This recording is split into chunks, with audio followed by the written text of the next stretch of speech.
गर्मियों की छुट्टियां शुरू हो चुकी थी और नन्ही आलिया अपनी दादी के घर थी। क्या मेरी नन्ही परी को भूख लगी है? नहीं दादी, मुझे भूख नहीं है। मेरे माता पिता कहाँ गए दादी, और मुझे क्यों नहीं ले गए वो? बेटा, वो अपने काम से गए हैं ना, तो वो बिजी होंगे ना अभी। मैं तो तुम्हारे पास हूँ ना बेटा। ओ दादी, मुझे आपके साथ नहीं रहना, मुझे मेरे मम्मी पापा के पास रहना है। हाँ बेटा, ठीक है, रह लेना, लेकिन दादी के पास भी तो रह लो। दादी तुम्हें बहुत प्यार करती है। अच्छा, ये सब खिलौने मैं तुम्हारे लिए लाई हूँ, लो इनसे खेलो तुम। नहीं दादी, मुझे ये सारे खिलौने पसंद नहीं हैं, आप ले जाइए इन्हें। ऐसा कहकर आलिया दौड़ते हुए अपने कमरे में चली जाती है। दादी को ये देखकर बहुत बुरा लगता है। दादी सोचती है क्यों ना आलिया के लिए कुछ नया बनाया जाए। उनके पास कुछ कागज के टुकड़े पड़े थे। दादी उन कागज के टुकड़ों को जोड़कर एक मेंढक बना देती है। दादी उस मेंढक को लेकर आलिया के पास जाती है और आलिया से कहती है, बेटा आलिया, देखो गुस्सा नहीं होते, मैंने तुम्हारे लिए एक जादुई मेंढक बनाया है, ये लो। आलिया मेंढक को देखकर बहुत खुश होती है और दादी के हाथों से उसे ले लेती है। दादी, क्या ये मेंढक सचमुच जादुई है? क्या ये मेरे लिए जादू कर सकता है? हाँ बेटा, कर सकता है, लेकिन अभी नहीं, अभी तुम सो जाओ। ये मेंढक आधी रात के बाद ही जादू करेगा। ऐसा बहाना बनाकर दादी आलिया को सोने के लिए कहती है ताकि आलिया सो जाए। दादी ने आलिया को बिस्तर पर सुलाया, उसे कंबल ओढ़ाया और वो चली गई। दादी को लगा कि आलिया ये जादू वाली बात भूल जाएगी, लेकिन आलिया उसे नहीं भूली। वो आधी रात को उठकर उस मेंढक को लेकर कुछ कहने लगी। जादुई मेंढक, चलो चलो, अब जल्दी से मुझे जादू दिखाओ।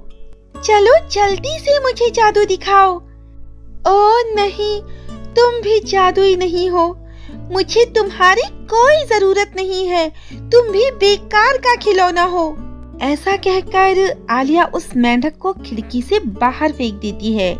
आधी रात के बाद जब चांद की रोशनी उस मेंढक पर पड़ती है तो अचानक से वो मेंढक जिंदा हो जाता है।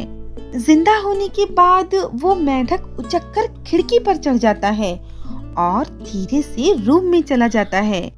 आलिया रूम में सो चुकी थी, लेकिन जैसे ही उसने कागज के मेंढक को जिंदा देखा, उसने उस मेंढक को तुरंत उठा लिया और वो उस मेंढक को कहने लगी, अच्छा तो तुम जिंदा हो, फिर तुमने मेरे सामने बेजान होने की एक्टिंग क्यों की? मुझे जाने दो। अरे, तुम बोल भी सकते हो, तुम मेरा खिलौना हो, मैं तुम्हें नहीं जाने दूंगी। नहीं नहीं, मुझे जाने दो, तुम्हें नहीं पता कि मेरा जाना बहुत जरूरी है। मुझे ये सब नहीं पता, बस तुम तो मेरी जादुई मेंढक हो और तुम मुझे जादू दिखाओ। लेकिन मेरी बात तो सुनो, अगर सूरज उगने तक मैं हवेली तक नहीं पहुंचा तो काली चुड़ैल मेरे सारे राज्य को बर्बाद कर देगी। तुम नहीं जानती कि मैं एक राजकुमार हूँ। उस काली चुड़ैल ने मुझे एक पेड़ में बदल दिया था।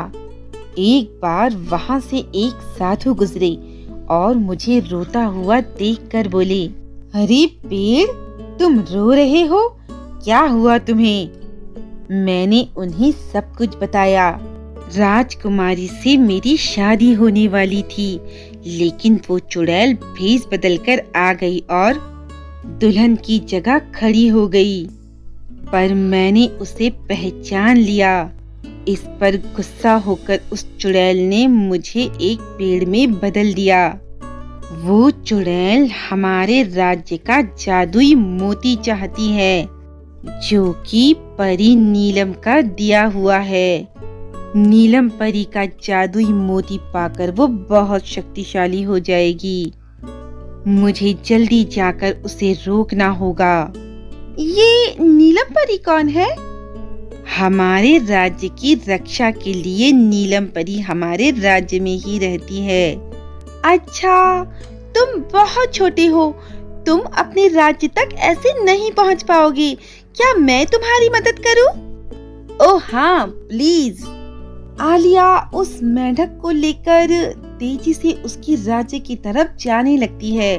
थोड़ी देर बाद वो लोग एक महल के किनारे पहुंचते हैं।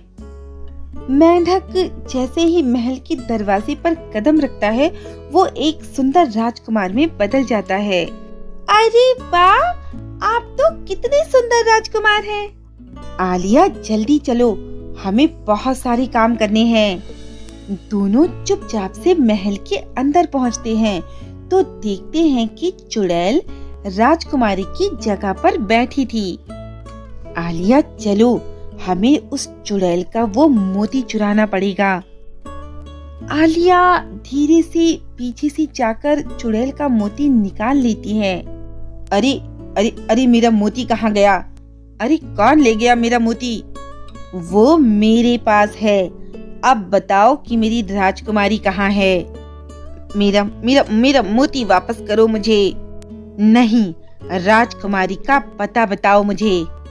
चुड़ैल उन पर हमला ही करने वाली होती है कि अचानक से राजकुमार आलिया से कहता है, आलिया, ये लो मोती, और इस मोती को जल्दी से तोड़ दो। आलिया वो मोती लेती है और उसे तोड़ देती है। मोती के टूटते ही परी नीलम वहां आ जाती है। कहिए राजकुमार, मुझे क्यों बुलाया? और ये मोती? अब परी सारी बातें समझ जाती है और वो चुड़ैल से कहती है, तुम्हें शर्म आनी चाहिए। अपनी दुनिया छोड़कर इन लोगों की दुनिया में क्या कर रही हो तुम? चली जाओ यहाँ से इसी वक्त, और दोबारा इधर कभी पलटकर मत देखना। इतना कहकर परी चुड़ैल पर अपनी जादुई छड़ी घुमाती है और उसे जंगल में वापस पेड़ पर भेज देती है। राजकुमार ये सब देखकर परी का शुक्रिया अदा करता है। आपका बहुत बहुत शुक्रिया, लेकिन मुझे ये नहीं पता चल रहा कि राजकुमारी कहाँ है। परी कहती है, राजकुमारी को चुड़ैल ने बंद कर रखा है। आओ, हम सब राजकुमारी के पास चलते हैं। वो सभी लोग महल के तहखाने में पहुंचते हैं जहां राजकुमारी कैद होती है। परी अपनी छड़ी घुमाकर राजकुमारी को आजाद कर देती है। ओह मेरे राजकुमार, तुमने बहुत देर कर दी। मैं कब से तुम्हारा इंतजार कर रही थी। अगर कभी जीवन में किसी मुसीबत में फंस जाओ और मेरी जरूरत पड़े तो इस मोती को तोड़ देना, मैं फिर से आ जाऊंगी। ये कहकर परी चली जाती है। फिर आलिया कहती है, राजकुमार, अब आप जल्दी से मुझे घर छोड़ दीजिए। मेरी दादी मेरा इंतजार कर रही होगी। आलिया, तुम्हारा बहुत बहुत शुक्रिया। अगर तुम ना होती तो ये सब नहीं हो पाता।